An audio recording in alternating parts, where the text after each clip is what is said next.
আসসালামু আলাইকুম। প্রিয় দর্শক, অন্য মঞ্চের আলাপচারিতায় আপনাদের সকলকে আমন্ত্রণ জানাচ্ছি। আজ আমাদের সঙ্গে আমন্ত্রিত অতিথি হিসেবে আছেন সবাইকে প্রীতি ও শুভেচ্ছা। সুপ্রিয় সুধী, আপনারা জানেন বর্তমানে বাংলাদেশে সফররত শাহির শামসাদ মির্জা। তিনি হচ্ছেন একজন জেনারেল, পাকিস্তানের জেনারেল, যৌথ বাহিনীর চেয়ারম্যান। অর্থাৎ পাকিস্তানে যে তিনটি বাহিনী রয়েছে, স্থল, নৌ এবং বিমান, এই তিন বাহিনীর সাথে যিনি কোঅর্ডিনেট করেন তার নাম হচ্ছে শাহির শামসাদ মির্জা। তিনি একজন জেনারেল র্যাঙ্কের সামরিক কর্মকর্তা, যাকে ভাবা হচ্ছে যে বর্তমান সেনাপ্রধানের পরে পাকিস্তানের তিনি সেনাপ্রধান হওয়ার উত্তরাধিকারী। তিনি বাংলাদেশে ভ্রমণে এসছেন, সফরে এসছেন, রাষ্ট্রীয় সফরে, এবং প্রধান উপদেষ্টার সাথে গতকাল তার অফিসে গিয়ে সাক্ষাৎ করেছেন।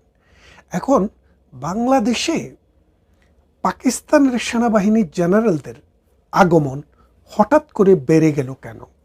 এই বেড়ে যাওয়ার পিছনে বাংলাদেশের ভবিষ্যৎ কোন দিকে যাচ্ছে সেটা আসলে নির্ভর করছে কিনা। বাংলাদেশ আসলে দক্ষিণ পূর্ব এশিয়ার ভেতরে একটি জ্বলন্ত অগ্নিকুণ্ডে পরিণত হতে যাচ্ছে কিনা। বাংলাদেশে সামরিকতন্ত্র মাথাচাড়া দিয়ে ওঠার চেষ্টা হচ্ছে কিনা।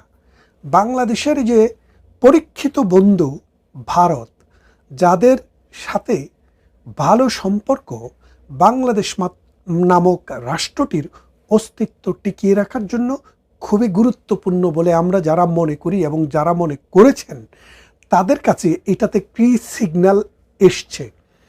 আপনারা জানেন যে 5 আগস্ট 2024 সালে প্রধানমন্ত্রী শেখ হাসিনার দেশ ছেড়ে চলে যাওয়ার পর ডক্টর ইউনূসের নেতৃত্বে 8 আগস্ট যখন সরকার গঠিত হয়, সেই থেকে দফায় দফায় পাকিস্তানের সাথে কিন্তু আমাদের প্রীতি বেড়ে যাচ্ছে।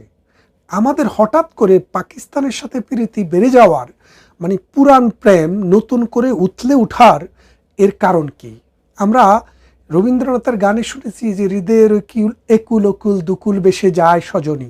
এখন হৃদয়ের যে একুল এবং ওই কুল, দুই কুল যে হঠাৎ করে বেসে যাচ্ছে, এই বেসে যাওয়া বানের জলের সাথে আর কি কি ভেসে যাবে, এই বাংলাদেশটিও ভেসে যাবে কিনা, সেটা কিন্তু একটা প্রণিধানযোগ্য বিষয়।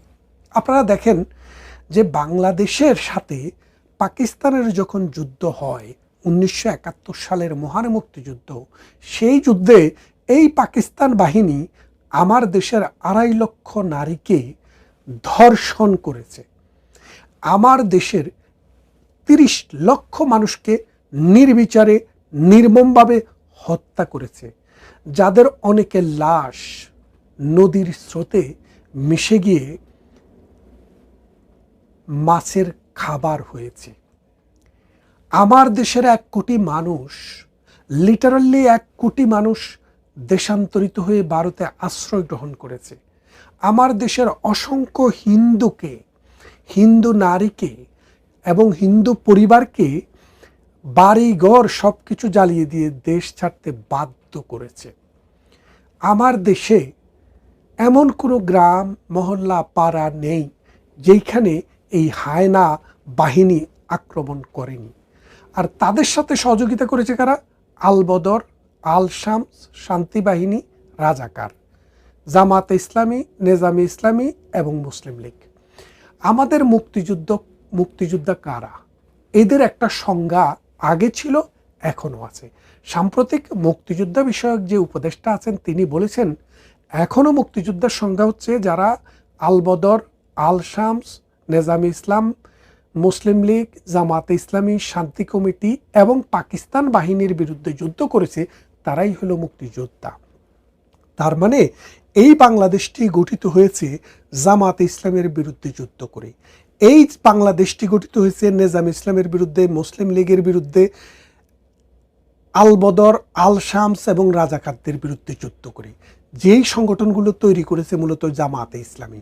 আজকে জামাতে ইসলামী বাংলাদেশে স্বাধীনতার সপক্ষে শক্তি আওয়ামী লীগকে কোণঠাসা করার পর তারা এখন ফুরফুরে মেজাজে আছে। তারা এখন মসজিদে গিয়ে বলছে এই মসজিদটি হবে বিচারালয়। তার মানে হচ্ছে বাংলাদেশে কোনো থানা থাকবে না, আদালতও থাকবে না। কারণ থানাই দেখবে, মসজিদে দেখবে বিচার কার করতে হয়, কাকে ধরতে হয়, কাকে মারতে হয়। তার মানে হচ্ছে একটি আফগানি কায়দায় রাষ্ট্র পরিচালনার একটি দলিল তারা সামনে নিয়ে আসছে। তার বিনিময়ে এই পাকিস্তানকেই তাদের দরকার। কারণ আফগানিস্তানেও তালেবানি সরকার প্রতিষ্ঠার পেছনে পাকিস্তানের বড় ভূমিকা। আজকে যদিও তালেবানদের সাথে তাদের যুদ্ধ অবস্থা, কিন্তু মূলত এই পাকিস্তানে কিন্তু তালেবানদের জন্ম দিয়েছে, এই পাকিস্তানে তালেবানদেরকে খাইয়েছে, এই পাকিস্তানে তালেবানদেরকে ট্রেনিং দিয়ে, অস্ত্র দিয়ে আমেরিকার বিরুদ্ধে, কখনো রাশিয়ার বিরুদ্ধে, কখনো পশ্চিমাদের বিরুদ্ধে যুদ্ধ করিয়ে সেখানে একটি তালেবানি রাষ্ট্র কায়েম করেছে। এই সেনাবাহিনী ছিল, পাকিস্তানের সেনাবাহিনী ছিল মূলত নাটের গুরু। আজকে এই সেনাবাহিনী বাংলাদেশে আনাগোনা করছে। এই সেনাবাহিনীকে বাংলাদেশে আনাগোনা করতে দেওয়ার পিছনের যেই সব কারণ, সেই কারণগুলো কিন্তু একটু খতিয়ে দেখেন। প্রথমে ডক্টর ইউনূস আসার পরে কি করলেন? বললেন যে পাকিস্তান থেকে যে জাহাজ আসে, সেই জাহাজ এখন থেকে আর তল্লাশি করতে হবে না। আমরা 1971 সালের মহান মুক্তিযুদ্ধের পর, স্বাধীনতার পর, যেহেতু পাকিস্তান একটি জঙ্গি রাষ্ট্র, জঙ্গি প্রোডাকশন করে সারা বিশ্বে এবং সারা বিশ্বের বিদ্রোহীদেরকে উস্কে দেয়, এবং একটা রাষ্ট্রের স্থিতিশীলতা, শান্তি রক্ষার ক্ষেত্রে যেই সব শক্তি কাজ করে তাদের সহযোগী হিসেবে পাকিস্তান কাজ করে, অস্ত্র দেয়। সেই জন্য বাংলাদেশে একটি আইন ছিল, সে আইনটি হচ্ছে পাকিস্তানের কোনো জাহাজ যদি বাংলাদেশের বন্দরে নোঙ্গর করে, চিটাগংয়ে বা অন্য কোনো বন্দরে, তাদেরকে 2 বার চেক করতে হবে। 2 বার চেক করার পরে তারপরে ছাড়পত্র দেওয়া হবে। ডক্টর ইউনূস আসার প্রথম সপ্তাহেই পাকিস্তানের কোনো জাহাজ বাংলাদেশে আসলে সেটার জন্য কোনো চেক করতে হবে না বলে নোটিশ দিলেন। তারপরে কি করলেন? পাকিস্তানের যে সাথে একটি চুক্তি করলেন। চুক্তিটি কি? যে পাকিস্তানের লোকেরা, যে ডিপ্লোম্যাটিক লোকেরা অথবা সেনানিবাসের লোকেরা যখন বাংলাদেশে আসে, বাংলাদেশে আসার সময় তাদেরকে ভিসা নিয়ে আসতে হয়। ডক্টর ইউনূস কি করলেন? বলে দিলেন যে এখন থেকে পাকিস্তান থেকে ডিপ্লোম্যাটিক করে কোনো মানুষ আসতে চাইলে তাদের আর ভিসা লাগবে না, ফোর্ট অ্যারাইভাল। তো এখন এই সেনাবাহিনীর লোকেরাও ওই ডিপ্লোম্যাটিক পাসপোর্ট নিয়ে তারা কিন্তু এখন পোর্ট অ্যারাইভালে বাংলাদেশে চলে আসছেন। মামার বাড়িতে আসতে তো ভিসা লাগে না, কারো অনুমোদনও লাগে না। এখন পাকিস্তান বাংলাদেশকে তাদের মামার বাড়িতে পরিণত করেছে। পাকিস্তানের সাথে বাংলাদেশের সচিব লেভেলে, মন্ত্রী লেভেলে অনেক মিটিং হয়েছে, দেন দরবার হয়েছে। সর্বশেষ গতকাল এই পাকিস্তানের শাহির শামসাদ মির্জা, তাদের জেনারেল, বাংলাদেশে ভ্রমণ করতে এসছে।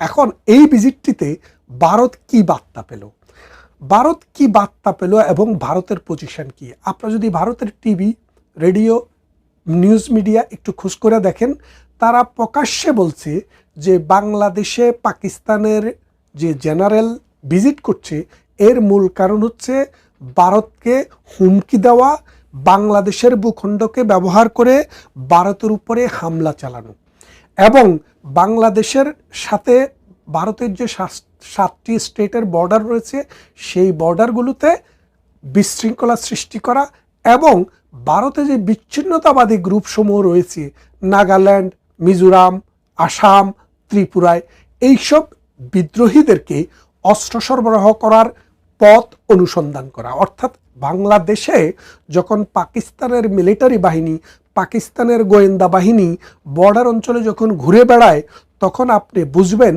তাদের মূল উদ্দেশ্যটি হচ্ছে ভারতকে অস্থিতিশীল করা, অশান্ত করা, ভারতের গেরিলাদের বা জঙ্গিদের বিরুদ্ধে, জঙ্গিদের কাছে অস্ত্র সরবরাহ করা। এই কাজটি ভারতের আইএস করে, পাকিস্তানের আইএস বাহিনী করে থাকে। এখন আজকে বাংলাদেশ যে অবস্থায় আছে, আপনি যদি দেখেন গত 53 বছরে পাকিস্তান থেকে যখন আমরা আলাদা হয়ে রাষ্ট্র হয়ে বাংলাদেশ রাষ্ট্র জন্মগ্রহণ হয়, তখন থেকে যদি 53 বছর দেখেন, 53 বছরে বাংলাদেশ পাকিস্তানকে মাথাপিছু আয়ে $1000 ছাড়িয়ে গেছে। বাংলাদেশ পাকিস্তানের থেকে জীবনমান উন্নত হয়েছে, বাংলাদেশের কমিউনিকেশন পাকিস্তান থেকে ভালো, স্কুলে যাওয়া বাচ্চার সংখ্যা শতভাগ, বাচ্চার মৃত্যু মানে মাতৃকালীন মায়েদের মৃত্যু অথবা শিশুর মৃত্যু অনেক হারে কমে গেছে।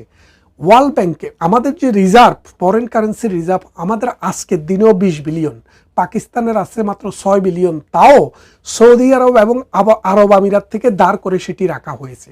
তার মানেটা কি দাঁড়াচ্ছে? শিক্ষা, চিকিৎসা, স্বাস্থ্য, অর্থনীতি কোনো দিক থেকেই পাকিস্তান আর আমাদের সাথে কম্পেয়ার করার, যুদ্ধ করার মতো জায়গায় নেই। আমাদের একটি টাকা কিনতে হলে পাকিস্তানের 2.5 রুপি এখন দিতে হয়, অথচ সময়ে এমন ছিল যে বাংলাদেশের 3 টাকা দিয়েও পাকিস্তানের 1 রুপি কিনা যেত না, এমনই অবস্থা ছিল। আজকে সেটা রিভার্স হয়ে গেছে। সে রিভার্স হয়ে আমরা যখন উন্নতির দিকে যাচ্ছিলাম, ডক্টর ইউনূস এসে বাংলাদেশকে আবার ভিক্ষার সাজি হাতে দিয়ে দিচ্ছে।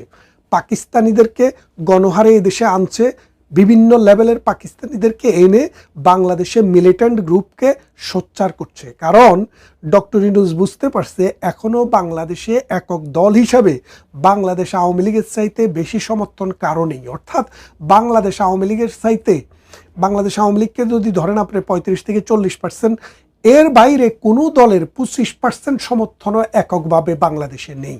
তাইলে এই আওয়ামী লীগ যেই কোনো সময়ে বিদ্রোহ করবে, এই আওয়ামী লীগ যেই কোনো সময়ে মাঠ দখল করবে, এই আওয়ামী লীগ যদি একটি সুষ্ঠু নির্বাচন হয় সেই নির্বাচনে বাংলাদেশের ক্ষমতায় আসবে। এমতো অবস্থায় ডক্টর ইউনূস এই পাকিস্তানি বাহিনীদেরকে এনে বাংলাদেশকে অস্থির করছে, বাংলাদেশের রাজনীতিকে অস্থির করছে, সামরিক বাহিনীর ভিতরে অস্থিরতা সৃষ্টি করছে, আমাদের বর্ডারগুলোতে ভারতকে উস্কে দিচ্ছে এবং ভারতের অখণ্ডতা এবং জঙ্গিবাদকে উস্কে দেওয়ার জন্য পাকিস্তানি বাহিনী বিভিন্নভাবে এই দেশে অস্ত্রের পাচার করছে। কদিন আগে আমি একটি ভিডিওতে বলেছিলাম যে ভারতের, পাকিস্তানের প্রায় 4000 আর্মির বিভিন্ন আন্ডার কাভার লোক বাংলাদেশে এখন অবস্থান করছে। টেকনাফ থেকে তেঁতুলিয়ায় এমন কোনো জেলা শহর নেই, এমন কোনো বিভাগীয় শহর নেই, থানা শহর নেই যেখানে এখন পাকিস্তানি বাহিনীর লোক আন্ডার কাভারে কাজ করছে না। এবং এদের মূল কাজে হচ্ছে ভারতকে টার্গেট করে, ভারতকে যদি অশান্ত করা যায়, সীমান্ত যদি অশান্ত করা যায়, সীমান্তের বিভিন্ন অঞ্চল দিয়ে যদি চুরি করে যদি অস্ত্র দেওয়া যায়, তাহলেই কিন্তু পাকিস্তান সার্থক হবে। এখন ভারত কি করবে? আপনি দেখেন, বাংলাদেশের মতো একটি রাষ্ট্র, যে দেশটি প্রতি বছর 70 বিলিয়ন ফরেন কারেন্সি আয় করে শুধুমাত্র এই গার্মেন্টসের জামা কাপড় বিক্রি করে, সেই বাংলাদেশ 8 বিলিয়ন প্রতি বছর ইম্পোর্ট করে কাঁচামাল। আপনি তো জিনিস বিক্রি করবেন, সেটার জন্য কাঁচামাল লাগবে। আমরা তো আর তুলা প্রোডাকশন করি না, আমরা তো আর সুতা প্রোডাকশন করি না, আমরা তো আর কাপড় প্রোডাকশন করি না, এটা তো বিদেশ থেকে আসে। সেই প্রোডাকশনটা হয় মূলত ভারতে। ভারতে ছাড়াও আমেরিকায় আছে, জাপানে আছে, চায়নাতে আছে। কিন্তু বিষয়টা হচ্ছে অন্য দেশ থেকে আনলে আমাদের ট্রান্সপোর্টেশন কস্ট এবং এটা কিনার দাম 20% বেড়ে যায়। এখন আপনার যদি সেটা যদি 20% যদি কিনতেই বেড়ে যায় বাংলাদেশে আনতে আনতে, এবং বাংলাদেশে অন্য জায়গা থেকে 15 দিন মিনিমাম শিপমেন্ট টাইম, আর ভারত থেকে মাত্র 3 দিন থেকে 5 দিন শিপমেন্ট টাইম, যার কারণে ভারত থেকে আনলে আমাদের সুবিধা, লাভ বেশি। সেই জন্যেই কিন্তু আমরা ভারত থেকে আনতাম। গত 1 বছর প্রধানমন্ত্রী শেখ হাসিনা চলে যাওয়ার পর ভারত থেকে এই আমদানির পরিমাণ কমেছে। কমার ফলে আমাদের যে ফরেন কারেন্সি ইনকাম সেটা 70 বিলিয়ন থেকে 50 বিলিয়নে চলে এসছে। তার মানেটা দেখেন, আপনি 8 বিলিয়ন কমানোর জন্য 20 বিলিয়ন সেদিক থেকে কমে গেছে। তার মানে বাংলাদেশের অর্থনীতি, সাস্টেইনেবিলিটি এবং বাংলাদেশের স্থিতিশীলতা ভারতের সাথে আপনার সম্পর্কটা কেমন সেটার উপরে ডিপেন্ড করে। আজকে যে ভারত যেভাবে চিন্তা করছে, যেভাবে দেখছে, থ্রেট মনে করছে বাংলাদেশকে, যে বাংলাদেশ আর কিছু না পারুক, নিজের নাক কেটে অন্যের যাত্রা ভঙ্গ করার চেষ্টা করছে, সেটা যখন ভারত ভাবছে, তখন ভারত কিন্তু কঠিন সিদ্ধান্ত নিতে যাচ্ছে। ভারতের পত্রিকার নিউজের যে ট্রিটমেন্ট সেটা অনুসারে বোঝা যাচ্ছে ভারত মনে করে বাংলাদেশ যদি পাকিস্তানের এই জঙ্গি বাহিনীর সাথে, পাকিস্তানের এই অবৈধ সেনাবাহিনীর সাথে যদি আমাদের দহরম মহরম বাড়তে থাকে, ভারত যদি প্রেশার ফিল করতে থাকে, সেই ক্ষেত্রে ভারত কিন্তু বাংলাদেশের মানচিত্রে আঘাত করতে পারে। আমাদেরকে এখন ভাবতে হবে আমরা কি চাই। আমরা কি আমাদের জন্ম থেকে যে দেশটি আমাদের স্বাধীনতার সাথে যার নাম জড়িত, যে দেশের সেনাবাহিনী এই বাংলার মাটিতে এসে যুদ্ধ করে আমার সেনাবাহিনীকে সহযোগিতা করেছে, আমার দেশকে সহযোগিতা করেছে, তাদেরকে আমরা চাই, নাকি পাকিস্তানের 30 লক্ষ মানুষ যারা আমার হত্যা করেছে সেই দেশের সেনাবাহিনীকে চাই? আমার 2.5 লক্ষ নারীর যে সম্ভ্রম যারা নষ্ট করেছে তাদেরকে চাই? আমরা ডক্টর ইউনূসের এই যে ব্যবস্থা, এই যে পাকিস্তানি জেনারেলকে অভ্যর্থনা, এটা তীব্র নিন্দা জানাই। এবং আমরা মনে করি এর ফলে ভারত এবং বাংলাদেশের সম্পর্ক খারাপ হবে। ভারত ও বাংলাদেশের সম্পর্ক খারাপ হলে বর্ডারে অশান্তি বাড়বে। আমাদের যে আমদানি পণ্য, যেটার উপরে ডিপেন্ড করে আমরা 70 বিলিয়ন বিদেশে আমদানি করি, সেটা ড্রামাটিক্যালি কমে যাবে এবং বাংলাদেশ আন্তর্জাতিক বিভিন্ন ফোরামে নানানভাবে হেনস্থার শিকার হবে। তাই আসুন, আজকে আমাদেরকে সিদ্ধান্ত নিতে হবে, আমরা বাংলাদেশকে উপরের দিকে নিতে চাই না মাটির তলে ঢুকাতে চাই। এই বাংলাদেশের যে তরুণ সমাজ, এই তরুণ সমাজের চাকরি সংস্থান ছিল বিভিন্ন দেশে, এখন America, Britain, Canada, Australia, middle east সহ নানান দেশ বাংলাদেশের জন্য ভিসা বন্ধ করে দিয়েছে। আপনি হিসাব করে দেখেন 2020 সাল থেকে 24 সাল পর্যন্ত কতজন লোক বিদেশে গিয়েছে, আর 24 সালের পরে আজকে পর্যন্ত কতজন গিয়েছে। এবং এই রেশিওটা যদি দেখেন, এটা প্রতি বছরে যা মানুষ বিদেশে যায় তার অর্ধেক নেমে গেছে। এর কারণ কি? এর কারণ হচ্ছে ডক্টর ইউনূসের বিভিন্ন পলিসি, এবং বিশ্ববাসী মনে করছে ডক্টর ইউনূস মূলত দেশটাকে অন্ধকারের দিকে নিয়ে যাচ্ছে, দেশটাকে অশান্তির দিকে নিয়ে যাচ্ছে, এই দেশকে গৃহযুদ্ধের দিকে নিয়ে যাচ্ছে, সত্যিকার অর্থে দেশকে উন্নয়নের কোনো চেষ্টা করছে না। আসুন বাংলাদেশকে ভালোবাসি এবং পাকিস্তানি এই জঙ্গি বাহিনীকে, পাকিস্তানের এই সেনাবাহিনীকে নো বলতে শিখি, এবং ভারতের মতো বন্ধুপ্রতিম রাষ্ট্রকে আমরা বন্ধুত্বের জায়গায় রেখে বাংলাদেশকে এগিয়ে নিয়ে যাই। তা না হলে আগামী দিন এই দেশে যুদ্ধ, দুর্ভিক্ষ এবং অনাহার বাড়তে থাকবে। কথা হবে অন্য কোনো ভিডিওতে, অন্য কোনো ইস্যুতে। ততক্ষণ ভালো থাকুন।